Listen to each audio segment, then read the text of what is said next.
আজ আমরা এমন একটি মুভির কথা বলবো যেখানে হরর, ড্রামা, রোমান্স এবং বদলা নেওয়ার মতো থ্রিলার যুক্ত আছে, যা একটি সিনেমাকে আকর্ষণীয় করে তোলে।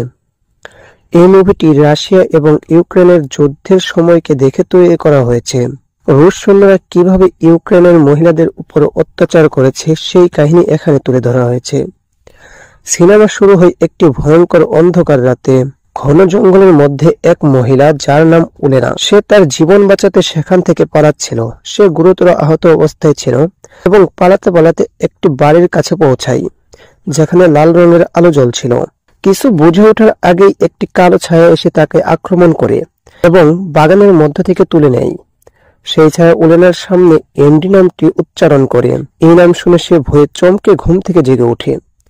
যদিও এটি একটি দুঃস্বপ্ন ছিল, তবে উলেনা এতে প্রচন্ড ভয় পেয়ে যায়। সে বুঝতে পারছিল না যে দুঃস্বপ্নে দেখা সেই ছায়ামূর্তি কে ছিল এবং কেন এন্ডির নামটি বলেছিল। এইভাবে সে আরো ভয় পেয়ে যায় এবং তার হবু বর এন্ডির কাছে যায়। এন্ডি এবং উলেনা খুবই সুখে ছিল এবং শীঘ্রই তারা বিয়ে করার পরিকল্পনা করেছিল। তারা দুজনেই ইউক্রেনে একসঙ্গে বসবাস করছিল। এক সকালে এন্ডি উলেনার জন্য ব্রেকফাস্ট বানিয়ে কাজে চলে যায়, কিন্তু উলেনার মনে তখনও সে দুঃস্বপ্ন ঘুরে বেড়াচ্ছিল। তাই সে তার আন্টি ইয়েপকের কাছে ফোন করে। উলেনা তার দুঃস্বপ্নের বিষয়ে ইয়েপকেকে জানায়, যে স্বপ্নে মৃত্যু এন্ডিকে নিতে এসেছিল।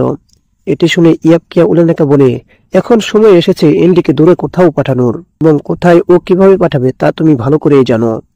এরপর দেখা যায় এন্ডি এবং উলেনা তার অ্যানিভার্সারি পালন করছে। তারা একটি ছোট পার্টির আয়োজন করে এবং একে অপরের প্রতি তাদের ভালোবাসা প্রকাশ করে। কিন্তু তাদের এই সুখ বেশিক্ষণ স্থায়ী হয় না, কারণ এটি 2022 সাল, যখন রাশিয়া ইউক্রেন আক্রমণ করে। রুশ সৈন্যরা ইউক্রেন দখল করে এবং সাধারণ মানুষদের মধ্যে ভয় ছড়িয়ে দেয়। এন্ডি উলেনা তাদের জীবন বাঁচাতে শহর থেকে পালানোর সিদ্ধান্ত নেয়। উলেনা সিদ্ধান্ত নেয় যে ইয়েপকের বাড়িতে যাবে, যা জঙ্গলের মধ্যে নির্জন স্থানে অবস্থিত। পথে তাদের গাড়ি রুশ সৈন্যরা আটকায়। তারা তল্লাশি চালায় এবং উলেনার সঙ্গে খারাপ ব্যবহার করতে শুরু করে।